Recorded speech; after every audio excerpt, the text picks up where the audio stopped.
Como vieron, este programa tenía un objetivo cultural y educativo, pero ese objetivo fue evolucionando, fue cambiando y también mostramos las situaciones políticas, sociales de los países árabes. La situación nos lo exigía, no podíamos mirar a otro lado. La situación de Palestina, del Líbano, las guerras, nos hicieron llevar la mirada hacia ese lugar y querer mostrarles lo que estaba pasando en esos países, como habrán visto en los informes anteriores. Bueno, vamos a seguir mostrándole lo que pasó a lo largo de estos 100 programas. Pasaron muchas personas por este estudio, gente de acá de San Luis, de la sociedad sirio-libanesa y también personalidades de todo el país y del mundo. Vamos a ir a ver qué más pasaba a lo largo de estos 100 programas. Estamos con la doctora Samira Abdelmasih, quien vino a dictar un seminario a la sociedad sirio-libanesa. Doctora, ¿qué le pareció la convocatoria que tuvo este seminario? Bueno, en primer lugar, muchísimas gracias por esta invitación. Gracias a toda la juventud, a la sociedad sirio-libanesa por haberme invitado. Y creo que tuvo una convocatoria excelente, mucho más de lo esperado.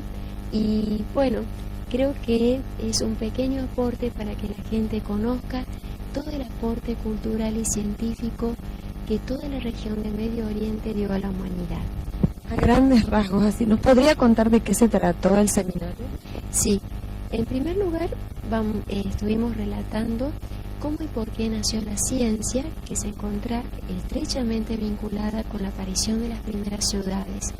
Comenzamos un recorrido por las primeras ciudades del mundo, que gracias a ellas pudieron surgir los primeros avances tecnológicos, como la fabricación de las primeras viviendas, los ladrillos de barro, la rueda, los barcos a vela.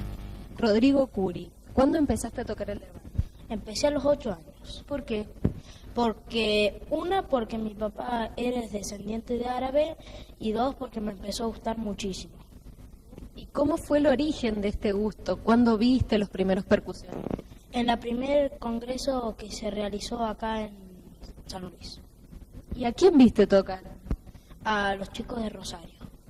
¿Con quién aprendieron a tocar el derbaque? Yo aprendí con Osvaldo, vino acá y nos enseñó. ¿Quién es Osvaldo? El derbaquista de Mario Kiri. Amin Raba, ¿por qué y cómo empezaste a tocar este instrumento?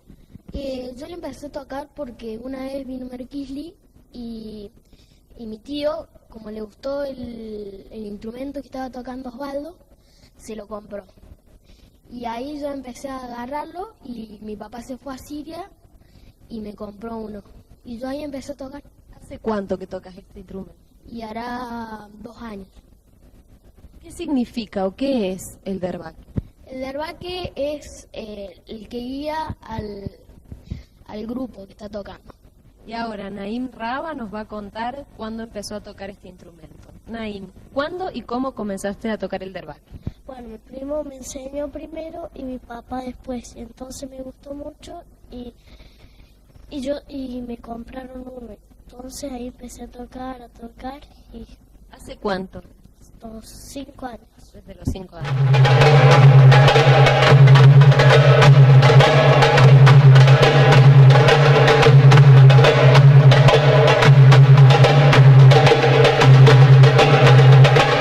Muchas gracias, realmente es un gran placer y gran orgullo para mí estar en San Luis hoy y verlos otra vez. ¿Qué opinión tiene de la colectividad árabe en San Luis? Usted ya la conoce, ha viajado en otras oportunidades a esta provincia. Sí, realmente yo tengo conmigo un recuerdo muy lindo de mi visita la primera vez a San Luis. Yo recuerdo este congreso muy importante que tuvo ustedes acá en San Luis, la hospitalidad de las autoridades. Han realizado una serie de hechos vandálicos en Babilonia, que ha sido tema de investigación del Museo Británico y que tiene relación con la destrucción de algunas paredes interiores del muro principal de Babilonia.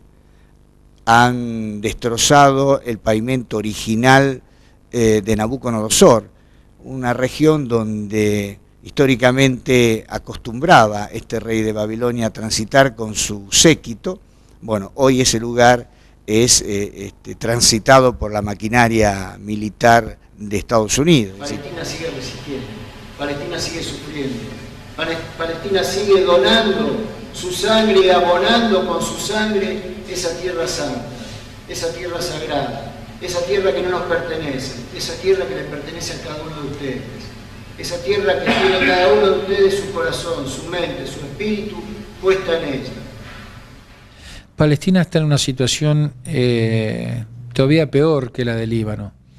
Líbano, gracias a Dios, cuenta no solamente con un partido político como el Hezbollah o con la determinación del gobierno libanés, que realmente está encarando la reconstrucción de Líbano, que va a llevar muchos años, mucho tiempo, pero lo está encarando de una manera eficaz y está siendo solidario con este pueblo que ha sufrido tanto. En cambio, Palestina, desgraciadamente, pareciera ser que hasta ahora es el genocidio perenne y del cual pocos se ocupan. La historia de mi padre sería una novela, ya que te cuento, digamos, del inicio del matrimonio de ambos, resultó allá por el año 1927. En el 28 nace una hermana, la mayor, y en el año 29 mi padre solo se viene a la Argentina, donde ya tenía primos y tíos que trabajaban en la Argentina, o sea, más que nada en Pergamino, provincia de Buenos Aires. Desde ahí donde soy yo y donde vivió mi padre mucho tiempo. Bueno, en el año 1888 llega mi abuelo a San Luis. Según lo que he leído, él y Julián Jorge son los dos libaneses que llegan primero a San Luis. Según lo que me ha contado mi tía Zulema Chedia de Dazo, mi abuela no podía tener familia ahí en el Líbano, entonces le dijeron que hiciera un viaje por mar. Y ya me encontré en el aeropuerto y salimos a las 12 de la noche.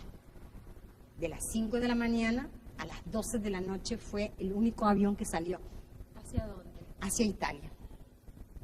Cuando 12 de la noche, todo ese tiempo ya no recuerdo. O sea, yo madrugada, mañana, 10 de la mañana, lo máximo que yo puedo recordar. El resto ya no recuerdo mucho. Y nosotros salimos a las 12 de la noche porque tampoco los aviones salían, todas esas cosas, que no sabíamos si salíamos en realidad del Líbano.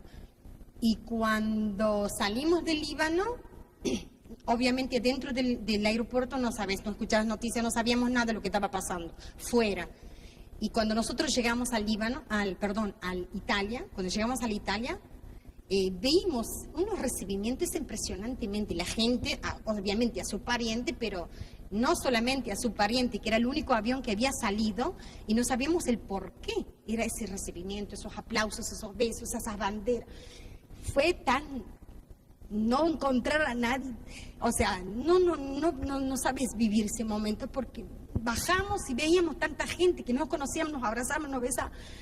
Cuando llegamos al hotel, nos recibe el italiano, yo no me puedo quejar. Fue una atención impresionantemente cómo nos atendieron, porque éramos refugiados de guerra, sin papeles, sin nada. Obviamente que salíamos sin nada.